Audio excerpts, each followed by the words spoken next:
Hello and welcome to Worlds Apart. The Tomahawk missiles launched by 2 American destroyers on Syria last week definitely had a bombshell effect on global politics, but they didn't change the balance of power on the ground.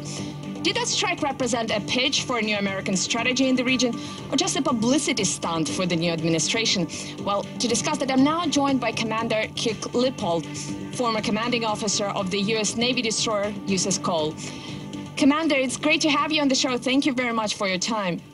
Well, thank you for having me on today. Pleasure to be here. Now, contrary to the expectations, the news cycle here in Moscow today was rather slow. The U.S. Secretary of State, Rex Tillerson, already had his meeting with his Russian counterpart, Sergei Lavrov, but it's still unclear at this point whether he's going to meet with the Russian president. Do you expect anything substantial to come out of his Russia visit?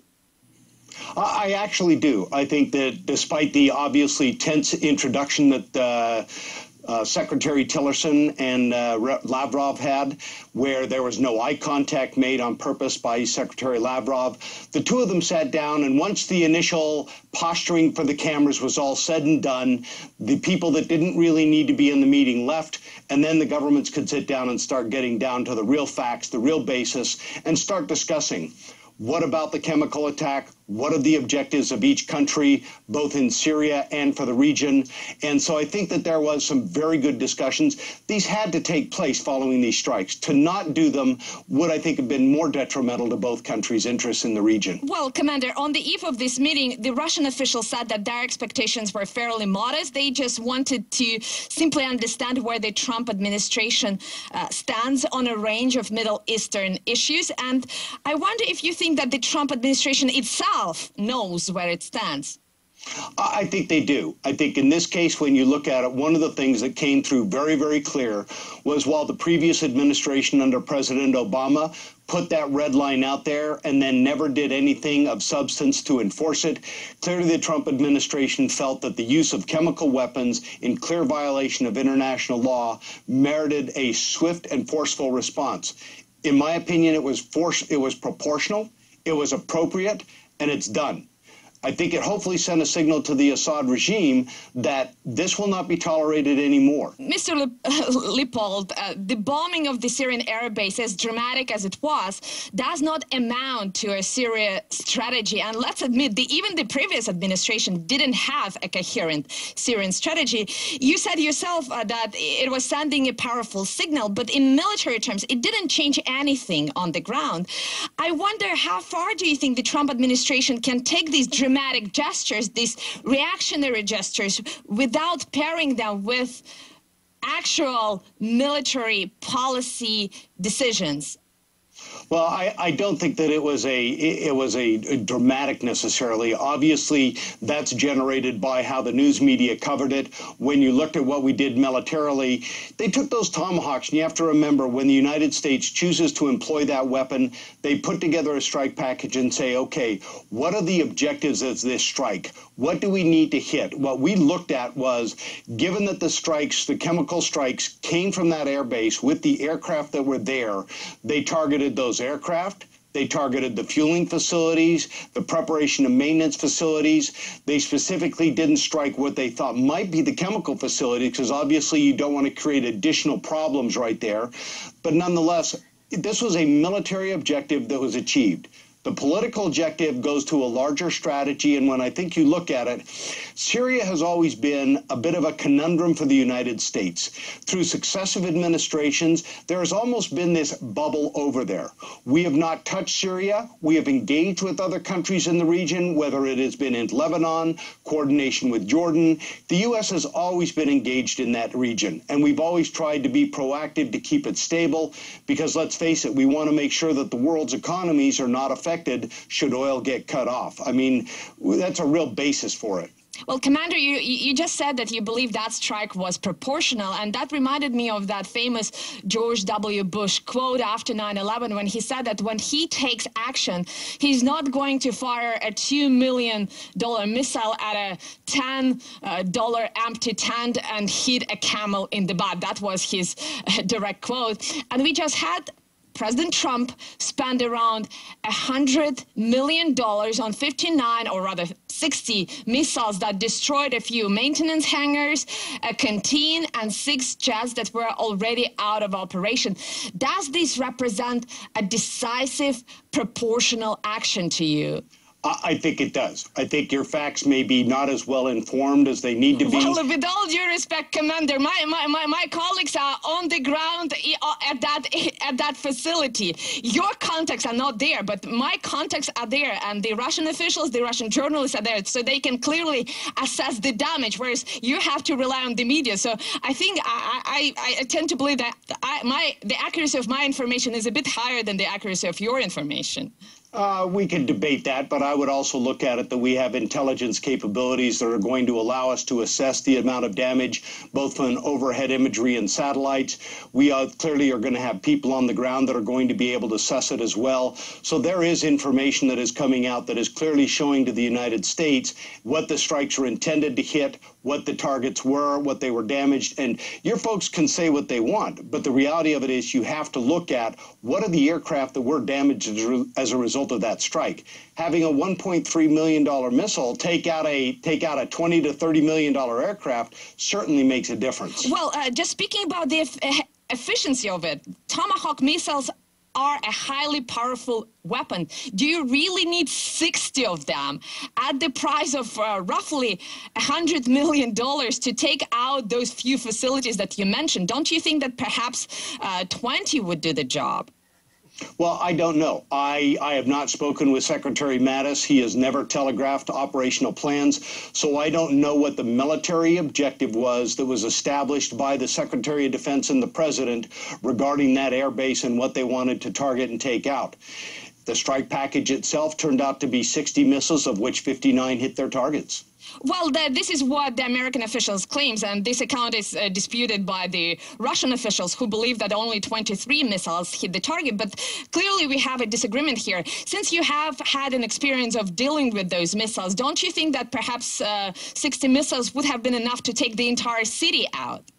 Oh, it depends on, again, it depends on what you want to do. The Tomahawk missile is a very unique and very versatile weapon. When it looks at it, the warhead itself can be, you have different types of warheads for different missions that you may want it to conduct.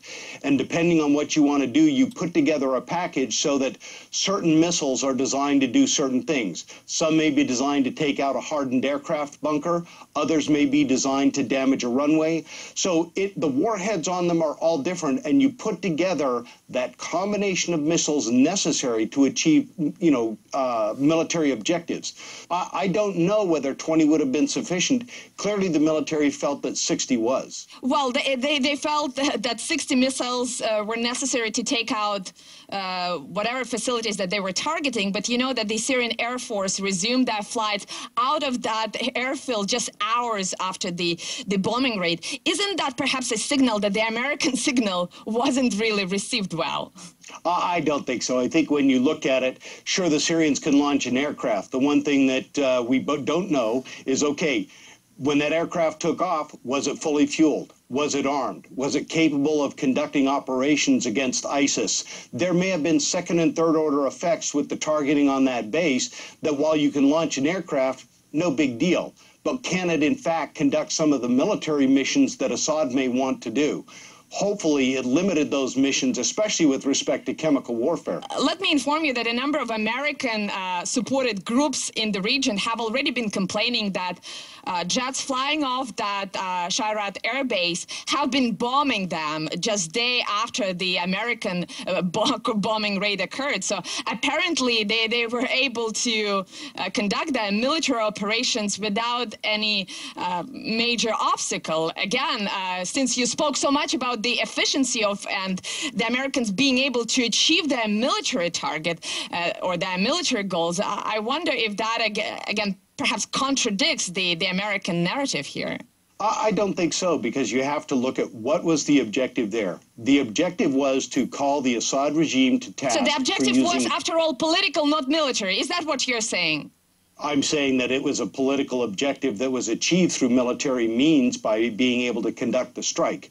Let's face it, every nation has political objectives. You try to exercise other instruments of national power, diplomatic, informational, or economic, to achieve those. But at the end of the day, if you are unable to use those with any success, I think every nation realizes that those instruments of power ultimately may have to fall back to the military to achieve them. Commander, I fully agree with you here.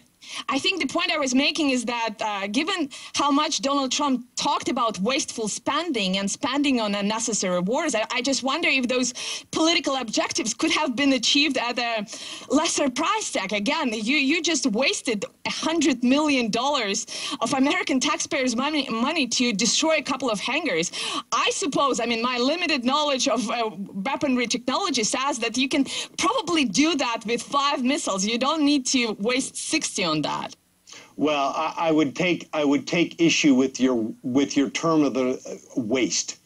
It was not a waste. It was an investment for us that we were willing to spend that money on those missiles to achieve the objective of telling the Assad regime that the use of chemical weapons is not going to be tolerated. And to date, he has not used them again. Therefore, as far as we can tell, that objective has been achieved. Well, Commander, we have to take a very short break, but we will be back in just a few moments. Don't go away. Vetoed the resolution. Accusations started flying. UK Ambassador Rycroft accused Russia of protecting the Syrian government. And Nikki Haley, the ambassador of the United States, told heart-wrenching stories about children who had suffered in the chemical attack in Idlib.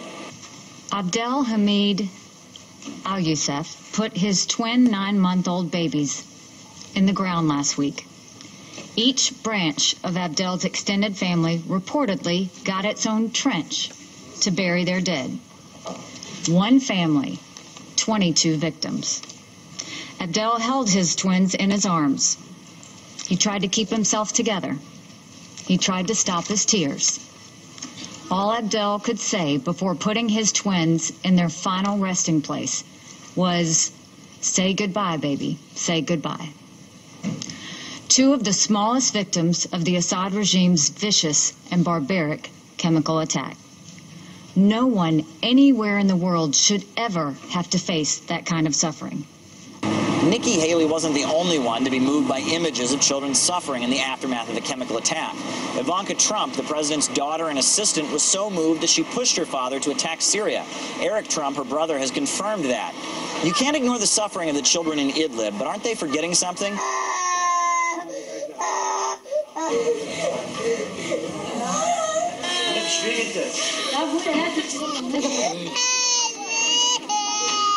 The Iraqi city of Mosul is being bombarded relentlessly by coalition forces. Many civilians in that city, including many children, are in dire circumstances.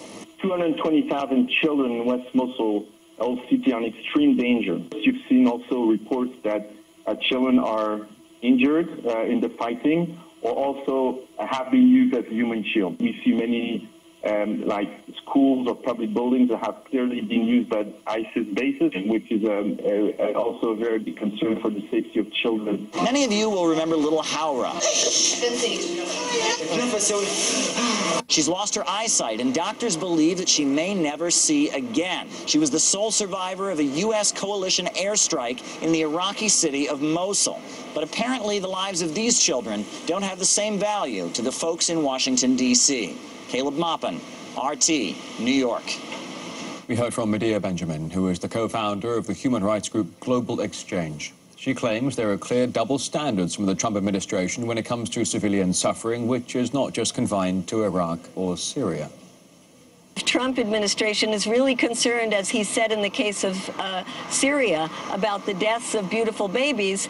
We ask him to look at the beautiful babies that are being killed every 10 minutes, one child in Yemen dying from the effects of this war. The U.S. is providing all of the weapons, the maintenance for those weapons, the refueling of the airplanes in the air, and providing logistical support.